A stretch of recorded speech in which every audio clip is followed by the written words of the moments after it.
ప్రియమైన వాళ్ళారా, ప్రభుని యేసుక్రీస్తు నామంలో మీ అందరికీ నా హృదయపూర్వక వందనాలు తెలుపుకుంటున్నాను. ఈరోజంతా కూడా మీరు చెప్పే అన్ని విషయాల్లో దేవుని హస్తం మీకు తోడయుండి మీకు జయాన్ని కలుగుజేయునుగాక. కీర్తన గ్రంథము 55వ కీర్తన 22వ వచనం ఇలా సెలవిస్తుంది. నీ భారము యెహోవా మీద మోపుము, ఆయనే నిన్ను ఆదుకొనును, నీతిమంతులను ఆయన ఎన్నడను కదలనివ్వడు అనేటువంటి మాటను మనం చూస్తున్నామండి. ప్రేమని దేవుని బిడ్డలారా, ఈరోజు నిన్ను చూసి దేవుడు అంటున్నాడు, నా కుమారుడు నా కుమార్తె, నీ భారము నా మీద మోపు, నీ భారము నాకు ఇచ్చేయి, నేను ఆ భారము నీ కొరకు మోస్తాను, నిన్ను ఏ మాత్రం నేను కదలనివ్వను అని చెప్పి యేసుక్రీస్తు ఈరోజు ఉదయకాల సమయాన్ని నీతో మాట్లాడుతున్నాడు. ప్రియమని దేవుని బిడ్డలారా, మనుష్యులు మన దగ్గర కోరుకునేది ఏంటంటే డబ్బునే కోరుకుంటారండి, ధనాన్ని కోరుకుంటారు కదా. మన దగ్గర ఉండేటువంటి మంచిని మాత్రం కోరుకుంటారు, మన దగ్గర ఉండేటువంటి ఆశీర్వాదాన్ని కోరుకుంటారు. కొన్నిసార్లు మనల్ని మోసగించి ఆ యొక్క ధనాన్ని వారు దొంగిలించాలని చెప్పి ప్రియులరా వారు ప్రయాసపడుతూ ఉంటారు.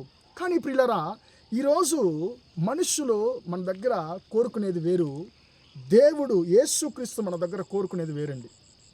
ఎందుకంటే మనుషులు మన దగ్గర డబ్బు కోరుకుంటున్నారు, కానీ యేసుక్రీస్తు ఆయన మన భారాలను ఆయన కోరుకుంటున్నాడు.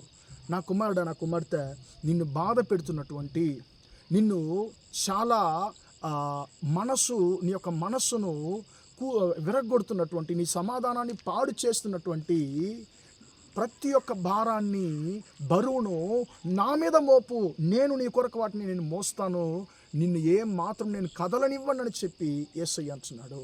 పిల్లరా, పేతురు పత్రికలో కూడా పేతురు ఒక చోట ఆయన అంటాడు, ఆయన మిమ్మును గూర్చి చింతించుచున్నాడు గనుక మీ చింత యావత్తు ఆయన మీద వేయుడి అని చెప్పి పేతురు భక్తుడు అంటున్నాడండి. ప్రియులరా, ఈ రోజుల్లో ప్రియులరా, మన కొరకు మన యొక్క బాధలు మన వేదనలు ఎవరన్నా పంచుకుంటారా అని చెప్పి, మన బరువు ఎవరన్నా మోస్తారా అని చెప్పి మనము బాధపడేటువంటి ఎదురు చూసేటువంటి ఈ లోకంలో యేసయ్య అంటున్నాడు, నా కుమారుడు నా కుమార్తె, నేను నిన్ను గురించే చింతపడుచున్నాను, కాబట్టి నీ చింత నీ బరువంతా కూడా నా మీద మోపు, నేను నీ కొరకు సమస్తాన్ని నేను మోసిన దేవుడను, నీ బరువు నేను మోయలేనా, నీ చింతను మోయలేనా, ఖచ్చితంగా నేను మోస్తాను, నేను నిలబెడతానని చెప్పి అంటున్నాడు.